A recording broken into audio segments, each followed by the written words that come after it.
E aí, pessoal do oitavo ano, tudo bem com vocês? Espero que estejam bem.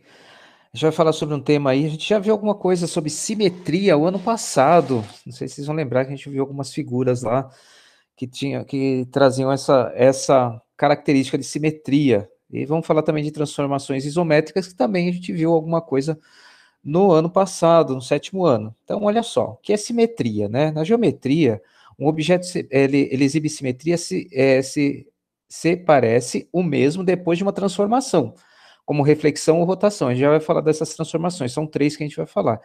A simetria, então, é o princípio matemático por trás de todos os padrões, é importante na arte, na matemática, biologia, química, física, enfim.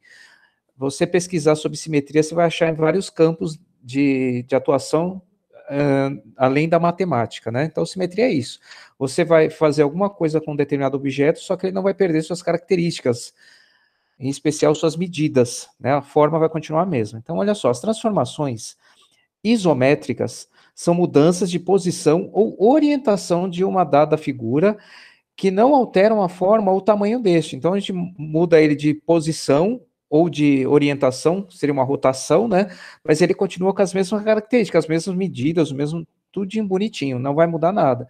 Essas transformações são classificadas em três tipos: a translação, rotação e reflexão, tá? Isso são isometria, né? Isso que a gente chama de isometria. Por quê? Eles vão fazer essas transformações, esses movimentos, mas não muda a figura em si, ok?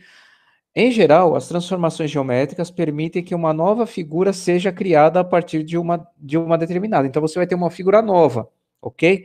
Uma nova posição, essas coisas. A gente vai ver aqui cada caso, ok? Então, olha só, os tipos de transformações. Nós temos aqui, então, reflexão. Perceba, reflexão a gente lembra de espelho. Olha só, tem um eixo aqui, ok? Onde vai ser refletido. Veja aqui, ó, né? É como se tivesse essa bicicleta estivesse sendo refletida desse lado, ou essa refletida desse lado. Isso é reflexão.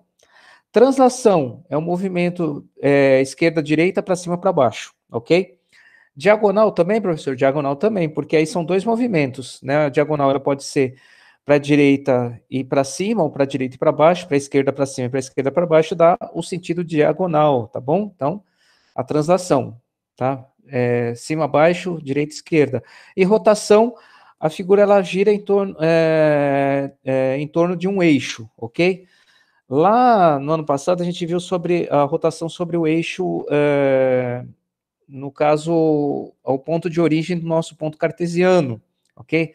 Agora a gente vai ver aqui, a gente vai ver sobre pontos da própria figura, a rotação sobre um eixo determinado num ponto da própria figura. Então a rotação é isso, ele vai girar a figura. E tudo isso sem perder as características dela, ok, gente? Mantendo as mesmas características, tá ok? Vamos lá, vamos seguir aqui. Rotação. Então, a simetria de rotação ocorre quando um objeto gira em torno de um ponto. Essa simetria depende de um ângulo e de um sentido, ok? Então, sentido, nós temos anti-horário, ok? Ó, a setinha aqui, né? Vai para, vamos dizer assim, a esquerda, e sentido horário, né? Por outro lado, aí seria o sentido do relógio, ok? Do ponteiro do relógio.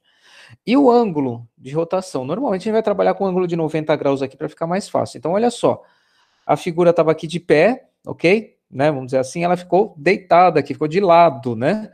Porque ela sofreu uma rotação de 90 graus. Olha só, esse, essa, essa, esse segmento aqui, ok, que une esses dois pontos, ele estava na horizontal. Se você aplicar uma rotação de 90 graus no sentido horário, ele veio para cá, ó, ele ficou na vertical, ok? E a partir desse, todos os outros giraram também, entendeu? Então a gente sempre parte, ó, o ponto o eixo de rotação é esse ponto específico aqui. Então, toda a figura vai girar em torno desse eixo aqui, a quantidade de graus que a gente mostrou aqui e o sentido. Então, tem que ter essas duas informações: o sentido, ok? Se é horário ou anti-horário, e o ângulo, para a gente poder aplicar a rotação, a simetria de rotação, tá ok, gente? Esse eu acho que é o que mais dá trabalho aí, mas a gente vai fazer isso depois, na próxima videoaula a gente vai falar sobre o GeoGebra, e a gente vai ver como que a gente faz no GeoGebra. Vocês vão ver que não é tão complicado assim. Vamos lá. A simetria de translação ocorre quando o objeto é movimentado, sem que ele gire ou seja refletido, tá bom? Então, essa simetria depende de um comprimento e um sentido. Então, olha só.